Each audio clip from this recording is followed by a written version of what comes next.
cautious with our inspiration of Foucault.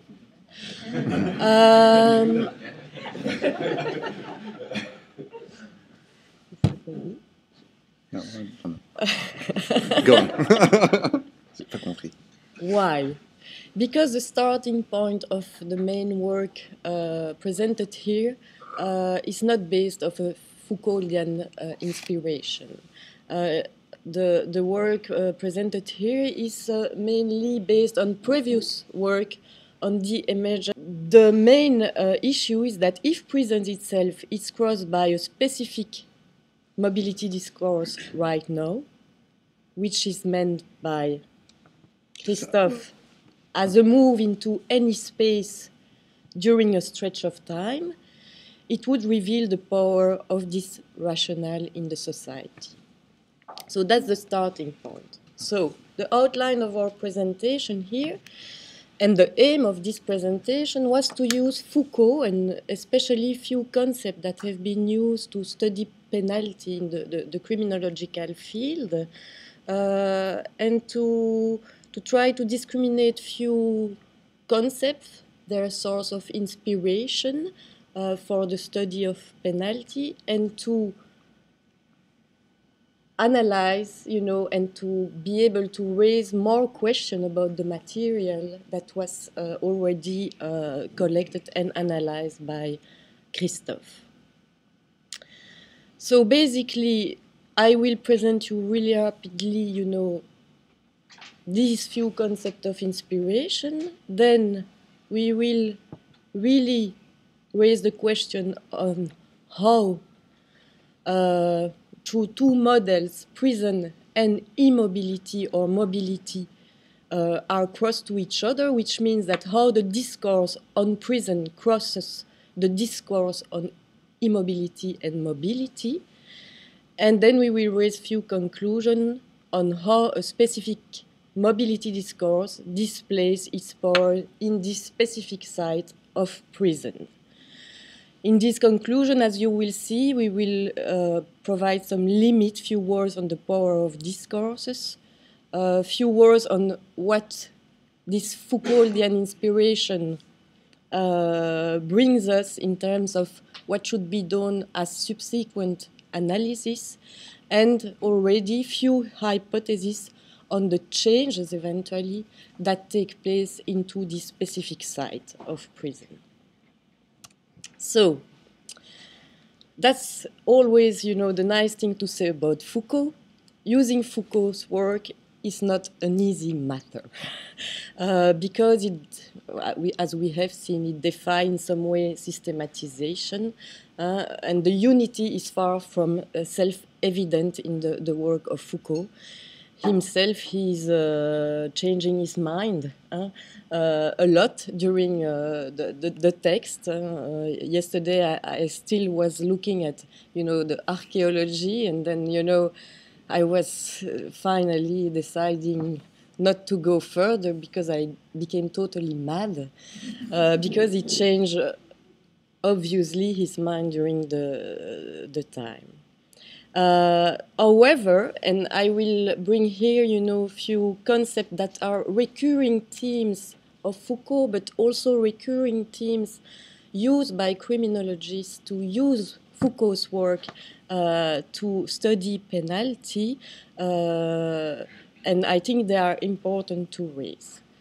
The recurring themes, I will first cite them, and then I will mainly explain you how it changed the way we can envision the analysis and the interpretation of penalty and of the changes in penalty currently.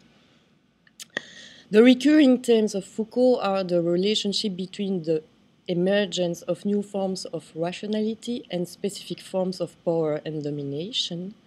And the recurring notions are those such as genealogy, archaeology, as you mentioned, which allow to break with conventional historical analysis and delineating the positivity of the present, the idea of dispositive, discourse, practice, technology, techniques, the idea of power, and in some way, I didn't mention it, of governmentality. And at this level, prison is certainly an interesting site from which to analyze the way power is exercised in society. So, if I go back to that and I say a few words about the way we will we get inspired in criminology with the Foucauldian approach, is first that it is important, if you study penalty, to try to capture the historical assemblage of discourses, practices, technologies, and so on, through which we do things. We do things such as treating, rehabilitating, counseling, punishing, and here especially punishing, at a certain time and at a certain pace. And to do that is basically to question ourselves on one side, on how we govern the others, but on the other side as well, on how even in the penalty field, people are trained to think and act in a certain way. The second interest of Foucault's work is, according to us, that all analysis, which is not always the case in criminology, that all analysis of penalty must be considered in terms of diversified elements. And I think it is very well captured in the notion of dispositif defined by Foucault. And I have one definition that I translated myself from French to English. I hope the translation is okay. He considered the dispositif as an heterogeneous assemblage embodying discourses, institutions, architectural dimension, rules, laws, administrative measure, scientific, philosophical, moral, philanthropic proposition. In short, what we said, but also what is not said. So it is important to adopt a conception of penalty as a network of connection which appears between discourses and practices. As you will see here, I said at the beginning that the first aim of our presentation was to talk of prison as a mobility dispositif. We will not talk about all these elements of the dispositif. The main analysis will be done on discourses on prison, certain discourses on prison. So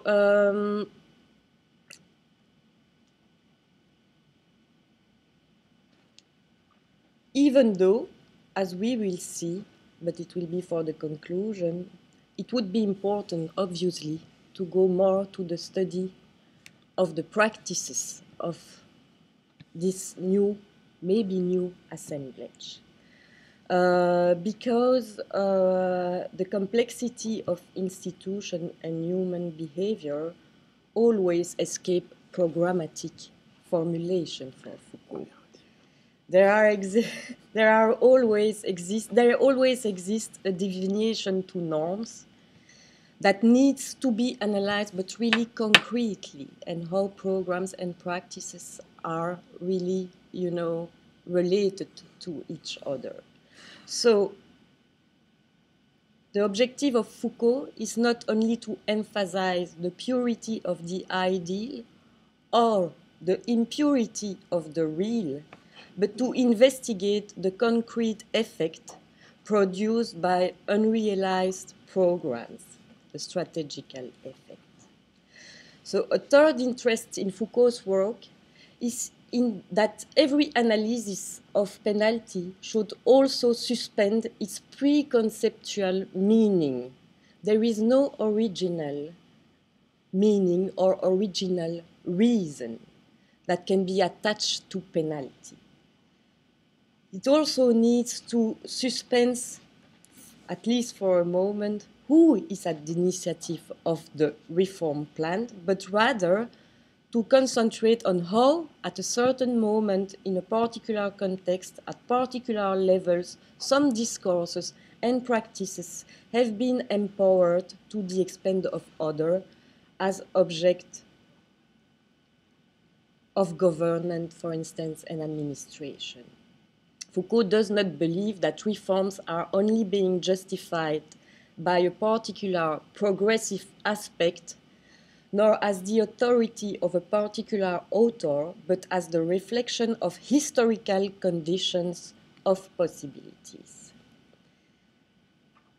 So I will finish by that, even though I have a fifth point, but a fourth interest of Foucault's work for us and the study of penalty is that history cannot be seen as a continuity. It is made by discontinuity, rupture, changes, questioning. However, changes should not be seen everywhere. And that's the main question when we are going to talk here of this introduction of maybe a new mobilitarian discourse into the penal field, is whether or not we are coming into a new regime of practices, in a new dispositif or not. And I will quote it in French because I think it's nice to do it. I can translate the main meaning if you want. But Foucault said, une des habitudes de pensée les plus nocives de la pensée contemporaine, c'est d'analyser le moment présent comme étant précisément dans l'histoire celui de la rupture, ou celui du sommet, ou celui de l'accomplissement, ou celui de l'aurore qui revient. Je crois qu'il faut avoir la modestie de se dire en même temps que d'une part, le moment où l'on vit n'est pas un moment unique, fondamental ou éruptif de l'histoire, à partir de quoi tout s'achève et tout recommence. Il faut avoir la modestie de se dire en même temps que le moment où l'on vit est très intéressant et demande à être analysé et demande à être décomposé, et qu'en effet, nous avons bien à nous poser cette question, qu'est-ce qu'aujourd'hui? So what he means by that, basically, is that you shouldn't see in a micro change a whole change. It's not the new eruption of a new rationale, maybe, but at least it deserves to be analyzed, decomposed, and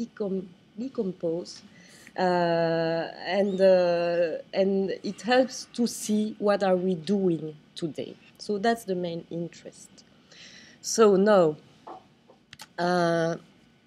what we have done is to roughly, really roughly, you will see, to search, how are connected in the discourse on prison at different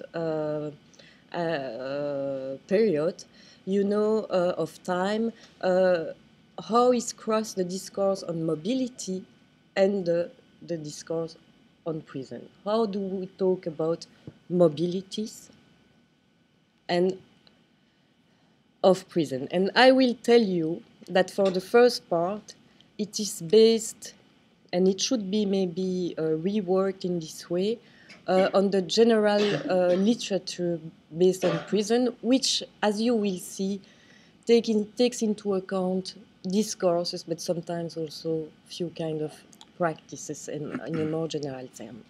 So what we could call the modern prison, which goes for Foucault from the punitive classical prison to the rehabilitative 20th century liberty deprivation, what he calls the disciplinary power. We could see in the description of this period 4 aspects of mobility, of spatial, temporal, social, mobility structuring disciplinary prisons. So, what is prison? It's really rough. It's a site of physical immobility through closure. From the outside world, because prisons are built with walls, but also from limited contact in the inside. Prisoners are in individual cells. The movement of detainees are based on a passage from one place to another, but which is extremely regulated. The circulation is only conceived for the guards, and they are limited to contact with detainees, without saying that from the outside world, the contacts are extremely limited as well. There is also immobility in social terms. The status of the condemned and social closure are really obvious. Once you are becoming a condemned person to a privation of freedom, you are isolated from the rest of the society, and you are also deprived of your rights. So you are allowed a new status. The classification among detainees also makes part of this immobility in terms of in social terms. There is a clear differentiation also among various status and role within the prison. The social services, the guards, the detainees, each of them are placed in a certain role. Finally, there is an immobility in terms of temporality. During the incarceration period, the time is rhythm and repetitive. There is no spare time. Everything is regulated for you. The time you are going to eat, the time you are going to go from one place to another. And every day is the same. And in prison, you are there for a very definite period, which means that you go to prison, you make your time, and then you are released. So, what is a good prisoner in this rationality? It's a passive object of punishment. The prisoner must do his time. It's a time where he doesn't have, at least in the classical version of the prison, he doesn't have really to do anything instead, except to be in prison. And if there is time for amendment, it's only as an additional objective. This has been a little bit re-evaluated with the birth of human science and the disciplinary power described by Foucault, where, for instance, rehabilitation became at the heart of the carceral project, and where experts became influent. In some way, how could we summarize the prison in modern time? Prisoners must accept painful immobility, or a mobility, but which is driven by others, by experts. Okay, then we'll try to propose a set of concepts which we will be able to compare with what we can summarize from the material that I will analyze for you there. So we can, I propose 4 concepts: stillness, support, incorporation, and encourage. Stillness is the idea that immobility is prior to mobility. Immobility is the basis of prison. And if you want to be mobile, you have to have an objective. It's a teleological one. Moreover, in a support scheme, if you are mobile, it's because you are mobilized, you are moved by another. It's the idea that the expert knows what mobility you should have, you could have. A social mobility, a psychological mobility, or a physical mobility. It's just the idea that you don't have initiative as an inmate. Incorporation is the idea that inmates are categorized, diagnosed, governed as populations. So they are only abstract individuals that are put in populations to be managed as such. And encourage is the idea that individuals are identified, governed, and ruled through their encourages, social status and roles which are linked to it, as says Goffman. And the idea is that you've been given a status, and you are not allowed to change your status unless you're authorized to do it. And the status of detainee is a very hard one. But when you've done your time, you've given a new status. The man who has paid his debt and who is free at new. So what's the hypothesis of mobilitarian prison discourse? I studied a serious discourse, as would say Foucault, which is the discourse of the Belgian Parliament, the parliamentary documents of the first penitentiary law in Belgium. 2005, the first time we made a law about prison. Till now, it was just an administrative matter. What are the aims? The aims are defining fundamental principles of imprisonment, nature, objectives, organization of prisons, and so on. Regulation of the day-to-day life, contacts with the outside, mails, phone calls, and so on. Regulation of interaction and intervention, in prison, which means social services, visitors, and so on. And control of prison and procedural framework through a system of recourses and complaints, and so on. The parliamentary documents are really huge. They are 500 pages because there was a commission with scientists and so on. So I think it's a really interesting, serious official discourse about why Prison of the Future will be a wonderful project. Because the problem is to justify prison. It's always been the problem. And today it's still a problem when we have the evidence that it doesn't work. So, back to the question.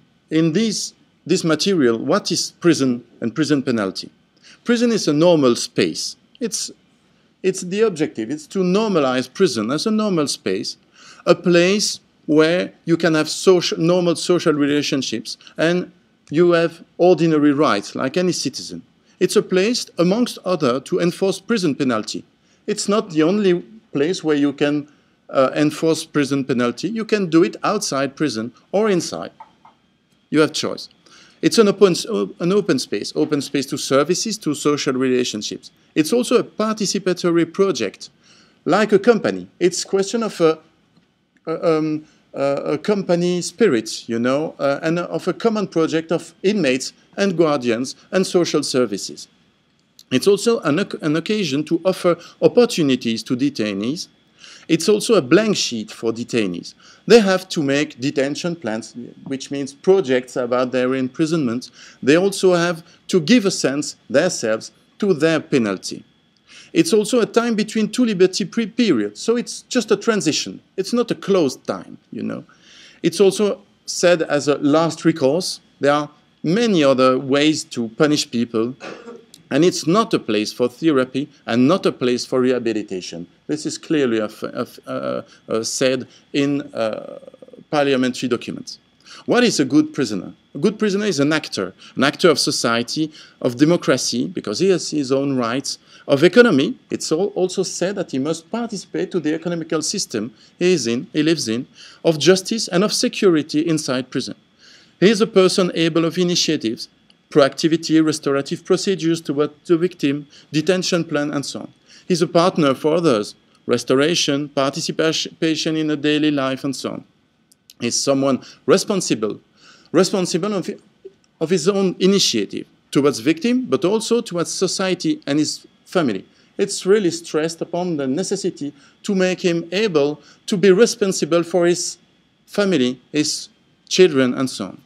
He's someone also able to adapt to circumstances. He's flexible, which is a crucial faculty to live in today's society, which is reduced by prison. So what can we say? We can say that we can propose 4 different terms. Stillness is not the point. Today, I think that mobility is prior in terms of activity. Everyone's asked to be active, permanently active. And it's a question also of activation, of auto-activation, self-activation. So you must be at the initiative of your own movement. You are not acted by an expert. You are the only one who knows what to do, who knows what to do towards your victim, towards your family, or towards the other inmates to participate.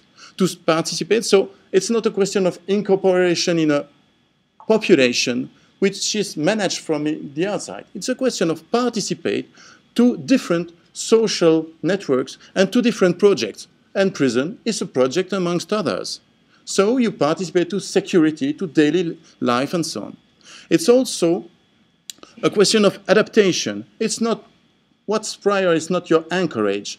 It's your ability to adapt to every context and to be on the move permanently. When you make your detention plan, you're in one mood. But if you are asking for liberation, you're in another one. If you can go outside to seek for a job, you must adapt permanently to the circumstances. The idea there is that this links to 4 types of statements that I relate to a mobilitarian discourse. A mobilitarian discourse within which mobility is praised for itself. Mobility is prior, it's the dignity of humanity, and then immobility should only be second. In this respect, activity, activation, participation, and adaptation, for me, refer to a broad mobilitarian normative discourse, which is also visible in other fields, like family, like work, like management, and so on. So, if mobility must be the rule and prior to immobility, we are quite opposed to the discourse undescribed about modern prison, which is on the contrary a system based on immobility, and then within which mobility has to be specifically justified. We will open the debate because I took it as a stimulation in my daily work, which was conceived without any reference to Foucault. So I said, yeah, it's an occasion to ask me questions I didn't ask me. So I think that today discourses about prison are currently crossed by a specific mobility discourse. So what can we ask as question? Regarding power and knowledge, shouldn't we consider that the knowledge that to which referred the modern prison was the human sciences, psychology, sociology, anthropology, this kind of knowledges.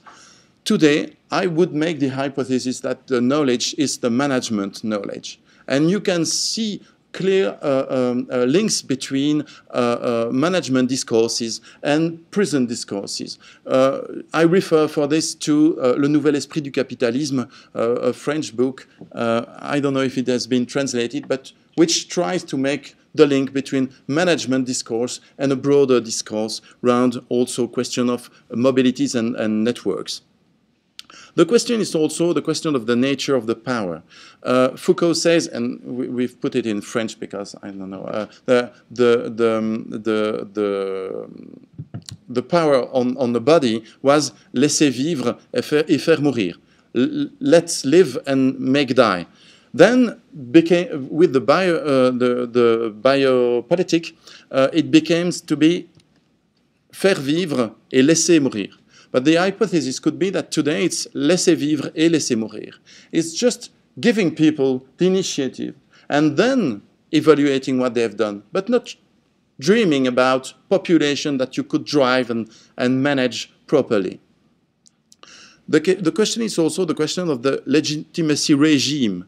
From normation, normation is first there's the norm, and then we compare your comportment to the norm, and we sanction if there's a divergence, to normalization in biopolitics, which is from the study of the population, I can conceive a norm which is a statistical normativity, and then I can rule the population. But today, I think that the norm is outside of the scope, because I would make the hypothesis that we are in a contextualization scheme, within which there's no predefined normality. It's just the circumstances that will show if you're right or not, if you had the good comportment or not. And the only test for this is to know if there was a problem or not. Is there a problem? Then you were wrong. Is there no problem? Then you were right. independently from any pre-established norm. And I finish on the question of the panopticon, of which is really important in prison, making the hypothesis of we can shift from the ambition of seeing to the problem of seeing too much and having so much information that the ambition today is to manage this information and not to collect more information. So there are links with processes we could talk about of decision within the prison based on this, but I've already been too long. And if you're interested in, I also have abstracts of parliamentary documents to give you examples. I couldn't give you. Thank you.